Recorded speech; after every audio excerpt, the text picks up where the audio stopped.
Donna Shaw. I have lived in Colorado most of my life. I was born in Nebraska, moved to Colorado when I was 3 years old. Lived in the Basalt Aspen area. Moved to Denver when I was 11 years old. Back to Grand Junction, from Grand Junction to Fruita, from Fruita to Grand Junction, and back to Denver, and then back to Basalt. So we moved a lot. I went to school in Basalt, went to a one-room schoolhouse in the Basalt area.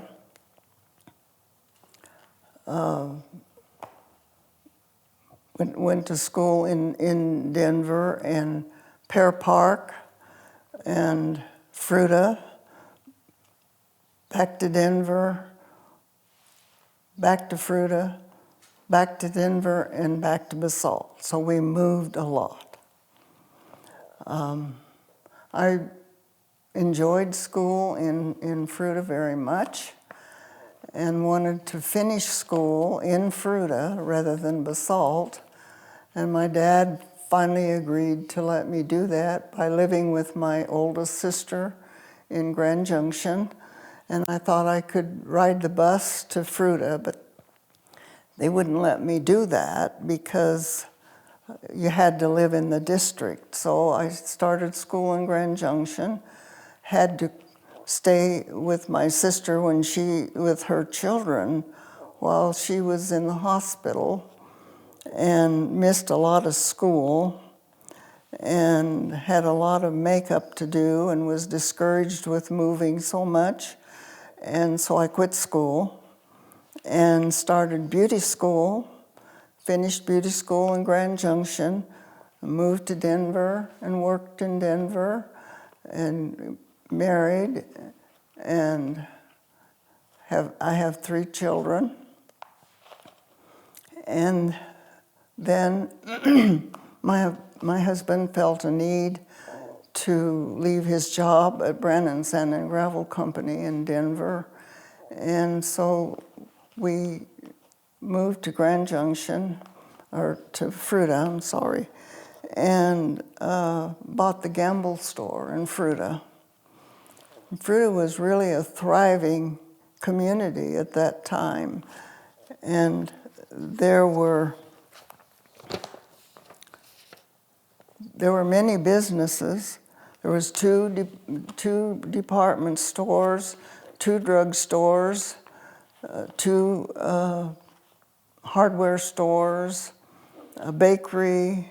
There was a used furniture store. There was what they call the Honey House, a used auto parts store. Well, I can't remember all of the stores, but there was a Fruita Times and a bank and co-op. Well, I can't think of any others right now.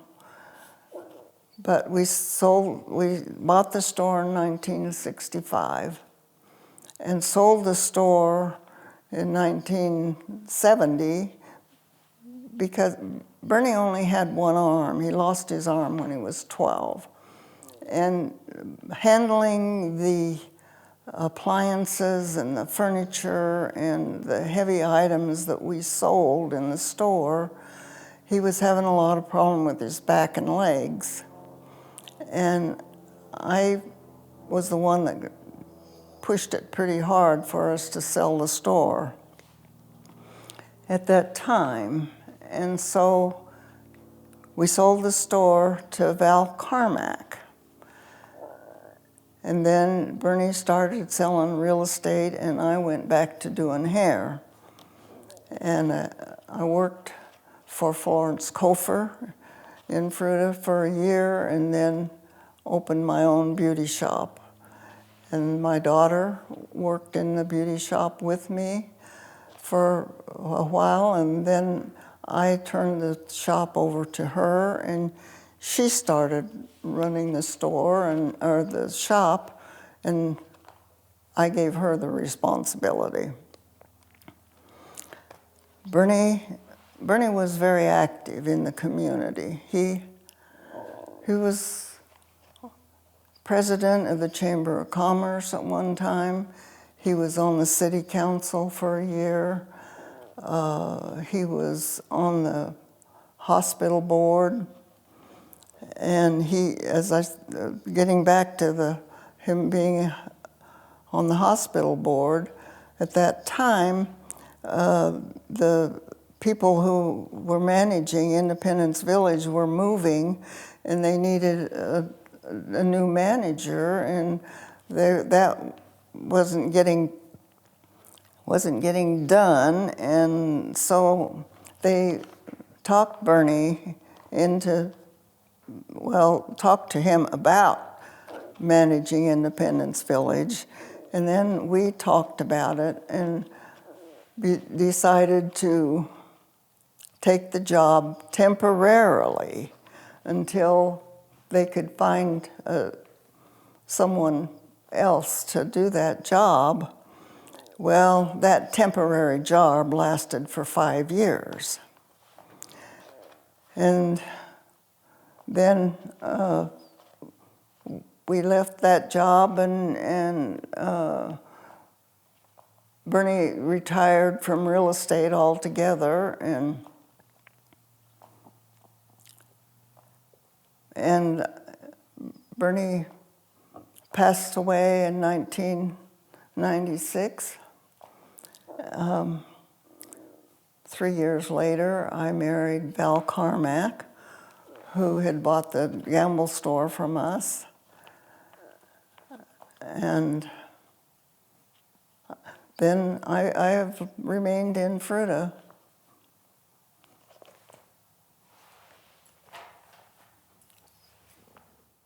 Do you do volunteer work? Are you active in volunteer work? Yes, I work at the Fruita thrift shop 2 days a week. And I've worked there off and on probably for 25 years. What are the biggest changes that you've seen in Fruita?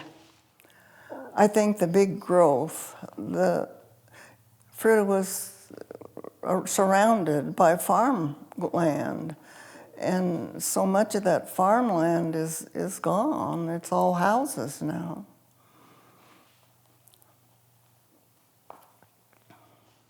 What are your future hopes for Fruita? Well, to slow down the growth.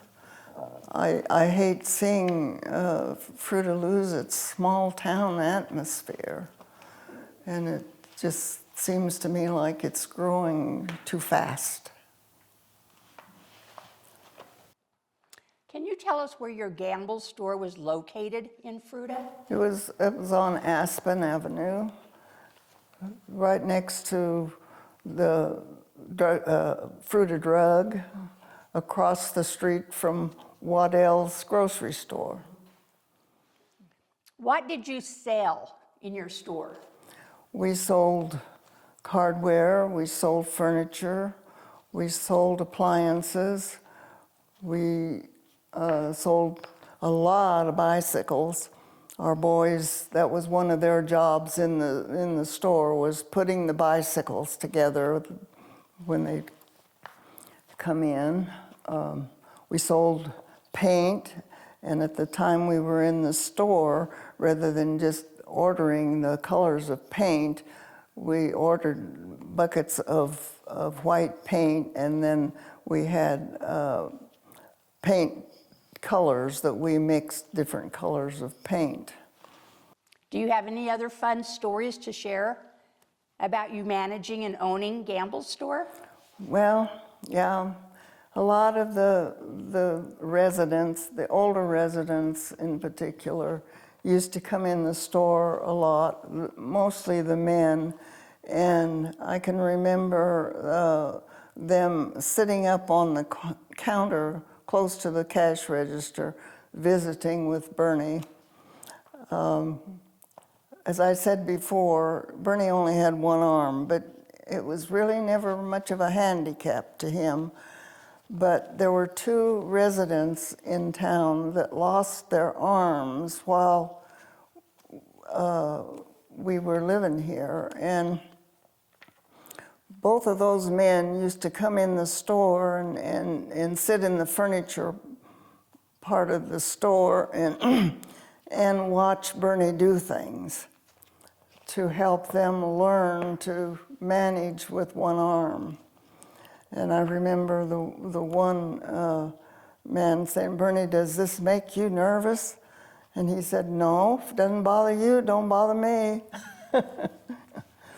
But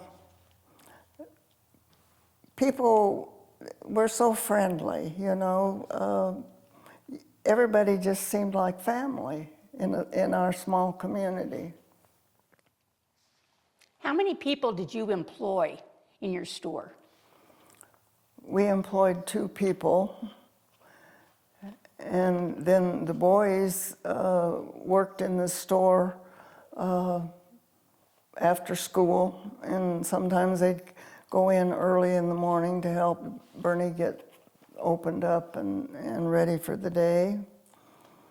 And one of the things that he made them do before they could work in the store was to count change. So he would set them down at the kitchen table, and he'd tell them, "Okay, I bought something that costs so much money." And he'd give them a $20 bill, and he'd say, "Now I want you to count back the change." Until they could do that, they weren't allowed to work in the store. And one of the things that bothers me now is that you go into a store and you have change coming back, and they just hand it to you in a handful and never count it back to you. Where did you live when you and Bernie ran the Gamble store in Fruita? We lived on Peach Street, probably a little over a block from Aspen, close to the high school, in a 2-story house. And when we lived there, the 3 children went to school in Fruita, and all 3 of them graduated from Fruita. Then I had 4 grandchildren that went to school in Fruita, and 1 great-granddaughter that went to school in Fruita. After you sold Gamble's, what was your next adventure? Well, we moved, and we bought a house, and we had our house, my beauty shop, and 2 apartments next door to Munchie's. And we lived there for 16 years. And then Bernie went into the real estate business, and we bought that half a block of buildings on the Circle. And his office was there, and Little Daisy flower shop was there, and there was a dentist office there. And I don't remember all the businesses that were there at the time. From there, we took the job at Independence Village for 5 years. And from there, we retired, and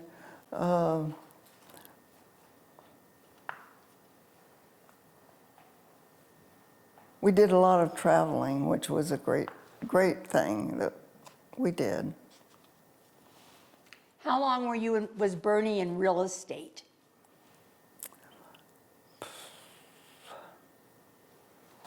Well, I'm not sure, but he was in the real estate business the whole time I had the beauty shop, and when we started working at Independence Village, he finally sold his real estate office to Janine Giske. Did you serve on any committees? Yes, when the town went from a town status to city status, they had to change, I want to say bylaws, but that isn't the term. But anyway, we had to rewrite the rules or whatever they called it. And on that committee was Dr. Bob and Florence Orr and Bill Baird, who was the mayor, and Bernie and I.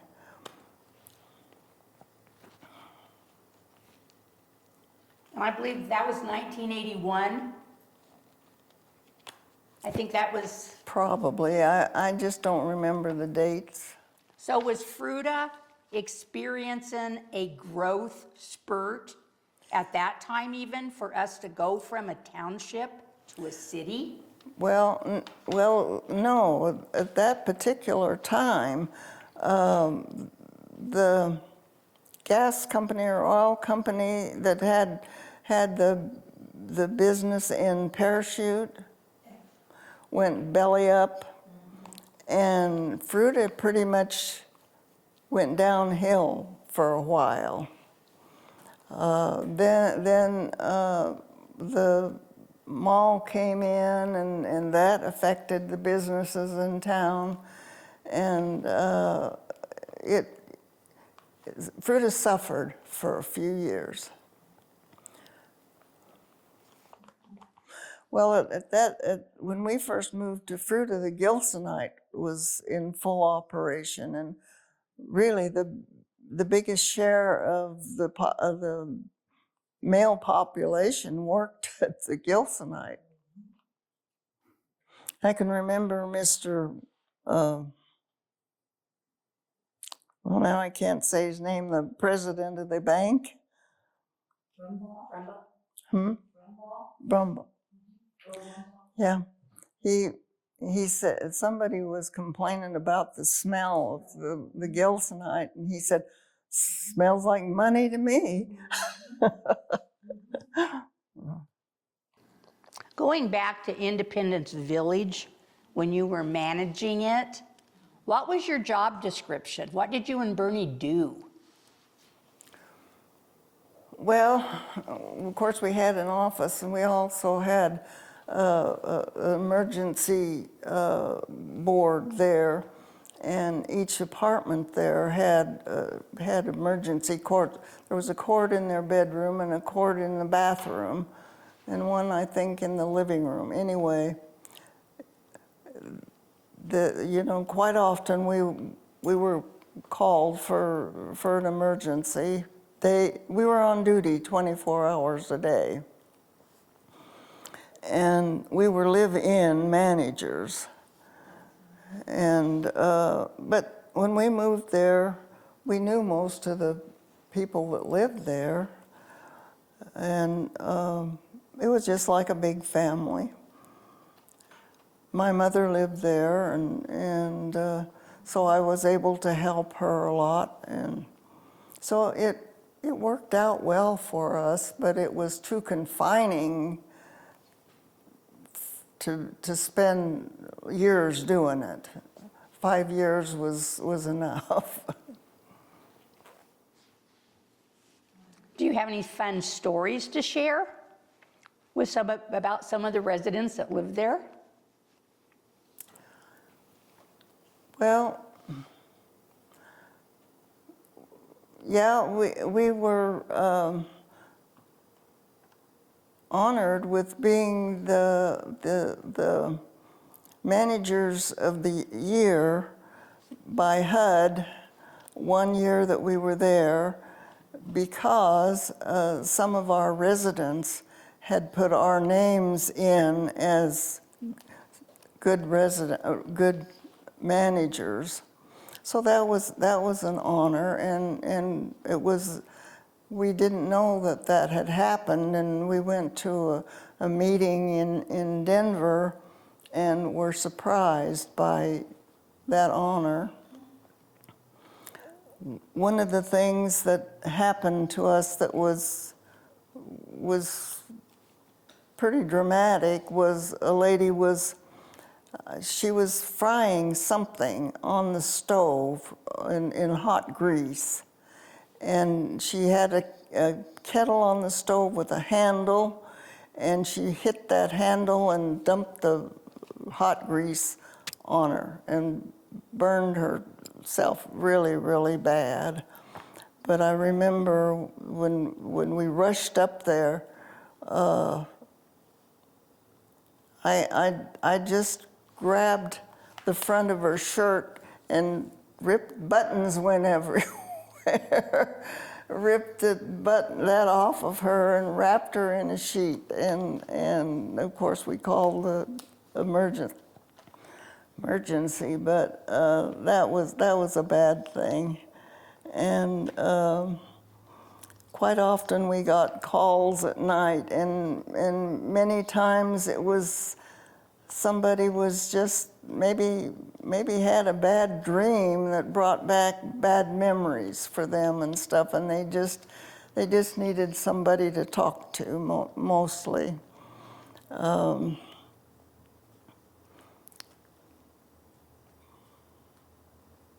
One lady was in a wheelchair, and she was in the night transferring herself from her wheelchair to the toilet, and she missed and fell down between the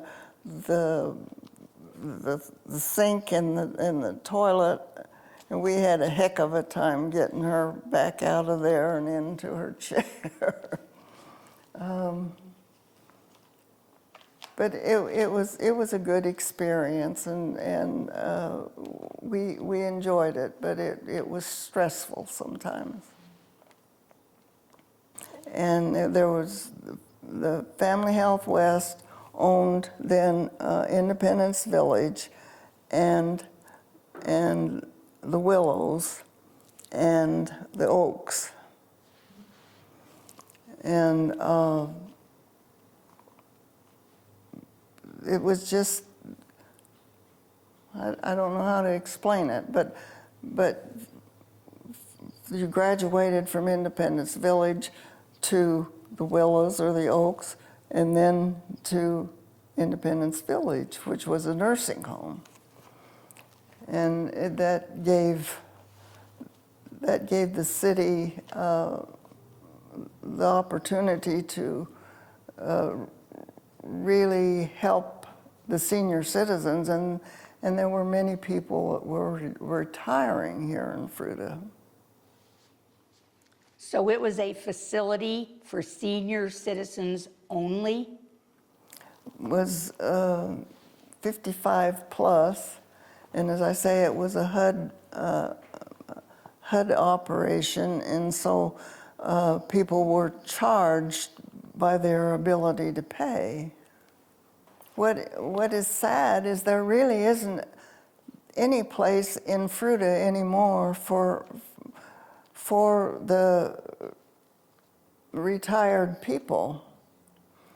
I mean, there is the Willows, but it's and I guess at Independence Village also, but that is for people that are mentally challenged. And there isn't any assisted living, or there isn't a nursing home here anymore. And I think that that's sad. And it's so expensive anymore to live in those facilities. Okay. How did you feel about being the Grand Marshal of the Fruita Fall Fest Parade last fall in 2025? Well, I didn't have any idea that my name had even been put in the pot. And they honored me at the thrift shop, and Karen came back and said to me, "Come here, something I want to show you." And I said, "What do you want to show me?" And she said, "Well, just come here, I want to show you something." So I get back to the back of the thrift shop, and here is all of these people, and they started singing, "She is a jolly good fellow." And I looked up, and there was my son that lives in Alaska, and my daughter-in-law, and my son that lives here, and my son-in-law, and I was just flabbergasted. I didn't even know what was going on. And so then they of course told me what was going on, and it was a real surprise, and yes, it was a real honor for me. But I remember Dr. James Orr many years ago had the same position, and he said, "Well, one way to be honored like this is to outlive all your enemies." So I guess that's what I've done. Donna, we would like to thank you from the Lower Valley Heritage Chapter for giving your time and sharing your life and stories with us. Thank you.